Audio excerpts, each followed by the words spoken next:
Yeah, first 18 minutes did a great job defending them and did a lot of things that we wanted them to do.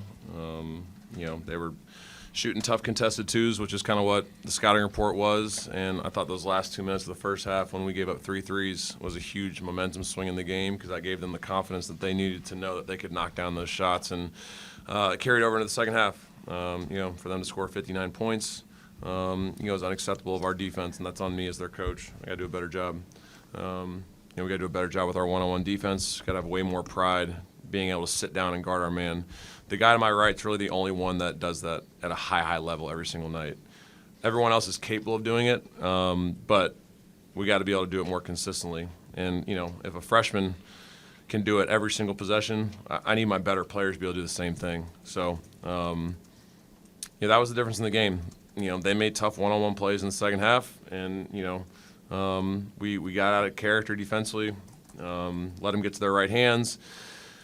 We stood up a couple times. We didn't contest a couple shots. We got a little out of character from what worked in the first 18 minutes, and ultimately gave them the confidence to go out there and do a lot of really good things offensively. So credit to them because they made those tough shots. And, we scored 92 points. We got to be able to win that game scoring 92 points. It has nothing to do with our offense. It has everything to do with our defense, and our defense has got to get better. So, take any questions?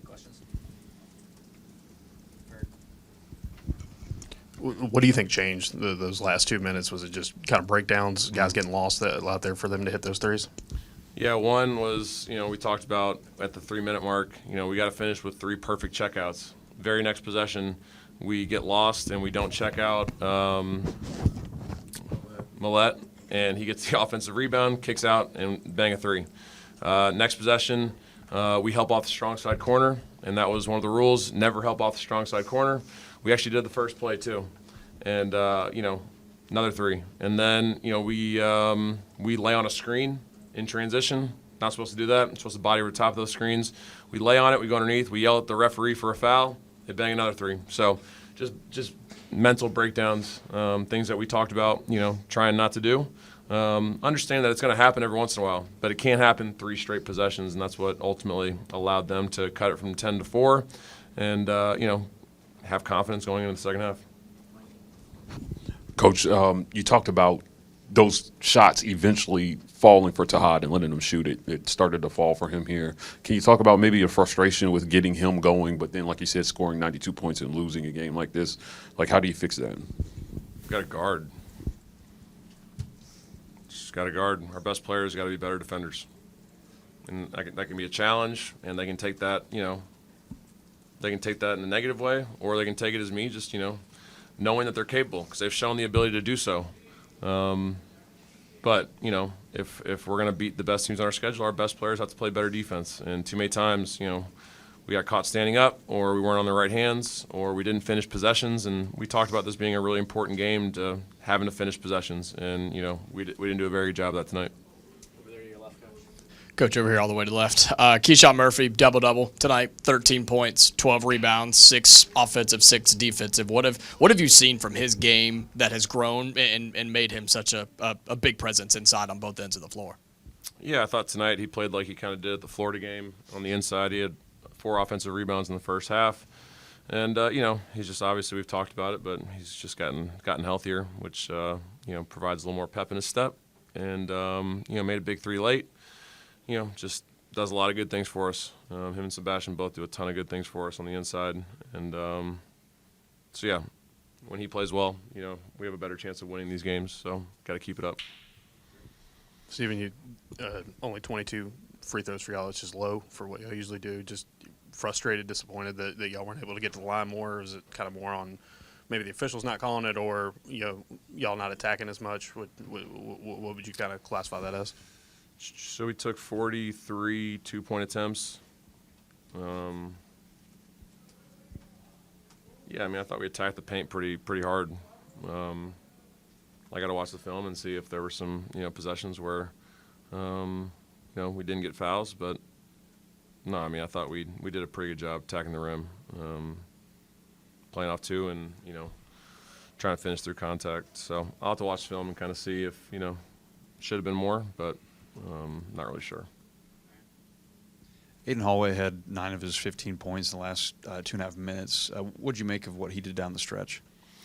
Yeah, we talked about it was like a 2-point game, and told our guys that a wide pin down was coming, and we're standing straight up out of our stance and get nailed on the pin down, and then we foul a 3-point shooter. Just unacceptable.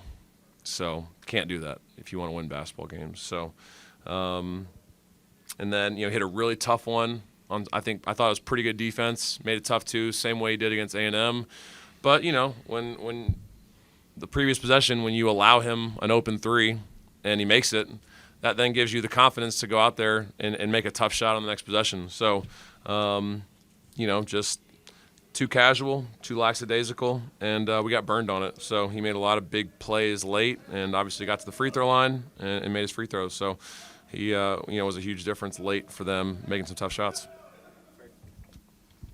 Sebastian, it's just the defense starting so well in the first half and then kind of fading. It just, in your perspective, kind of what changed for you guys as a whole? It started when we stopped communicating on our switches. First half, we were weak switching. We had guys rotating, we had guys flying around. And I would say the second half, there were 2 instances. Bediako just rolled to the rim untouched, which is unacceptable. We knew that. We know his profile was he was a lob threat. He was that, at all levels of basketball he's played. But it just was unacceptable. We just couldn't communicate, and that kind of started.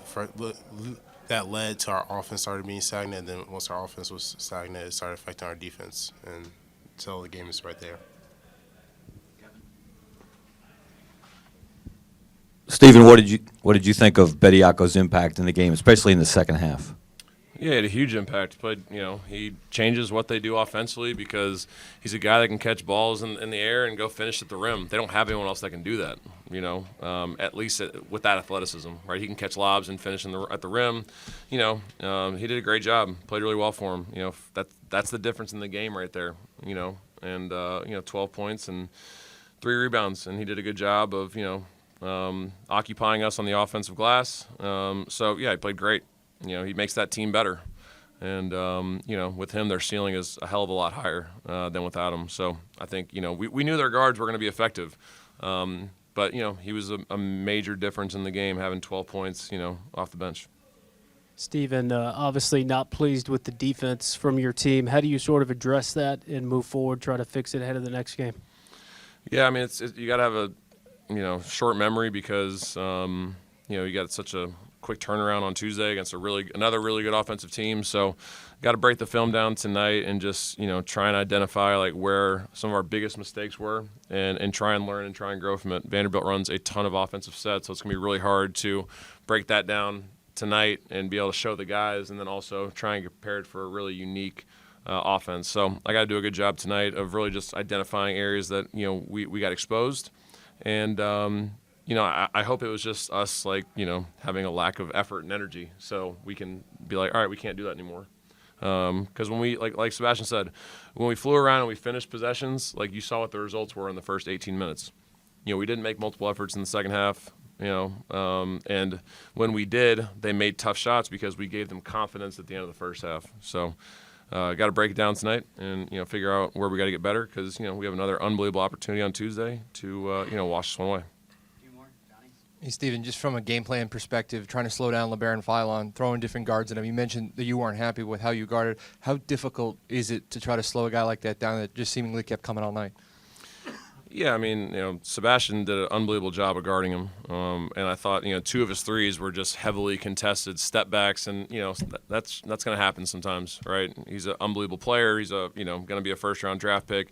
He does those types of things. So the parts that we got to be able to control is we close out to him, we let him drive it right. You can't do that, because he's just too good of a player going downhill to his right, and he'll take full advantage of it. And he just plays with great tempo and great pace, and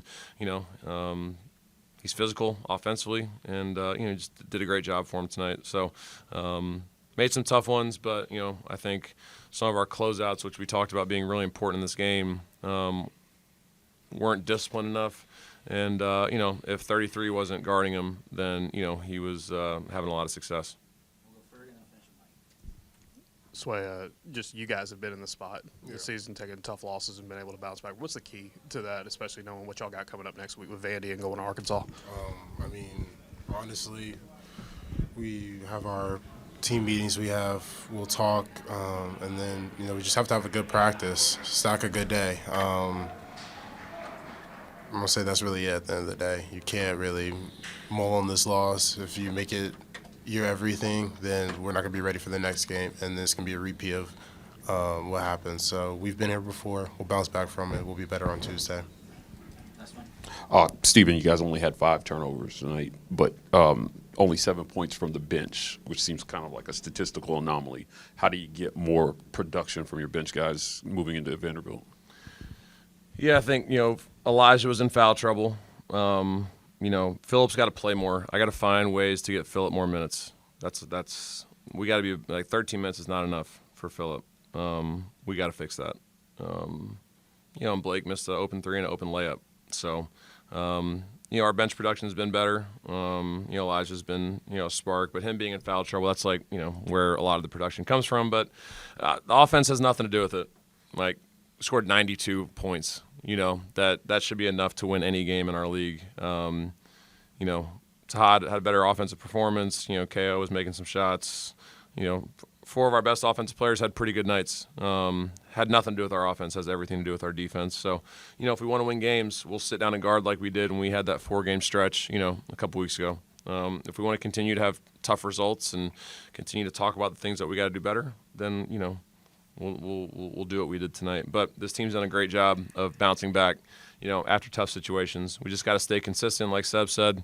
Got to learn from it, and we just got to move on because, this league, the next one comes really quick. And if you, harp on this for too long, it'll affect your performance on Tuesday, and we can't let that happen. Thanks.